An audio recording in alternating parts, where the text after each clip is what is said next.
Guys, second part na tayo, part 2.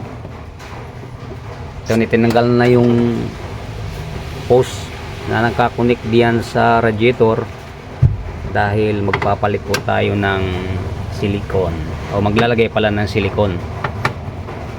Clutch fan oil. Ayun, clutch fan oil pala kung tawagin yun. Kasi malambot na ginaganyan ko, hindi na siya magana tingin ko hindi na siya. Isa yan sa kung bakit humihina ang aircon. Isa rin yun ba yan? Kasi yung condenser mo may makahigop na hangin. Kung walang pan yung dun sa sa may ilalim, mahina din doon. Ano pala yun? Kaya yung makina init. Ayan guys, narinig nyo. Kaya ipapayisin natin yung aircon gawa ng nawala yung lamig epekto daw yan dyan sa kulang na atin na silicone. Masisilip din naman natin yan mamaya.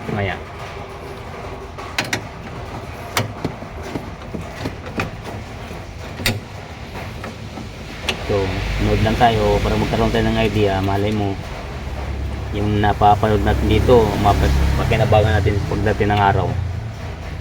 Hindi pipitsugin tong mekaniko na si Sir Larry. Pinupuntahan natin dito sa Timothy.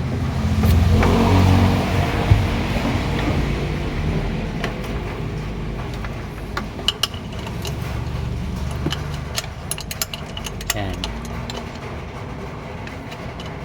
Pag wala kang gamit, nahihirapan ka talagang kalasid.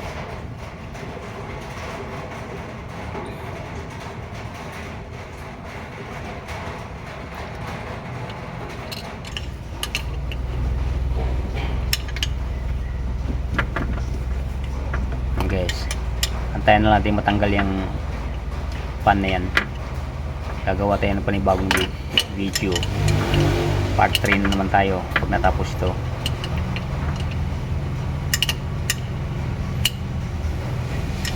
Ang dami kong papapakain ni YouTube YouTube naman, pag hindi ka mag-upload araw-araw, magbabawas na sa subscribers mo hanggat maubos na yung subscribers mo. Yan talaga sakit sa ulo tong pinasok kong trabaho na to.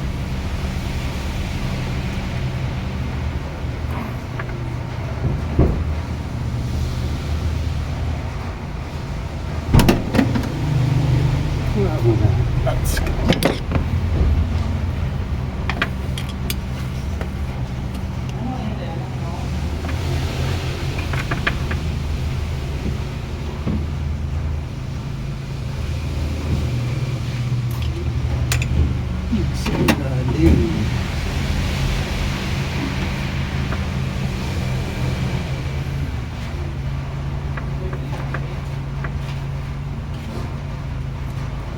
Lahat bang mga sasakyan sir, mayroong clutch fluid na yung sinasabi mo?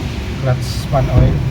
Clutch fan oil. Yung mga pa, yung may ang pan niya ay naka-direct pa sa siya.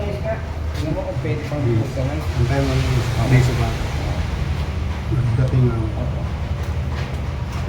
Mayroon namang papagawa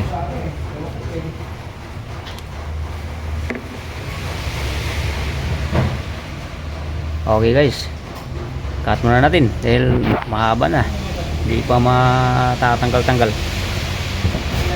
Part 3 tayo.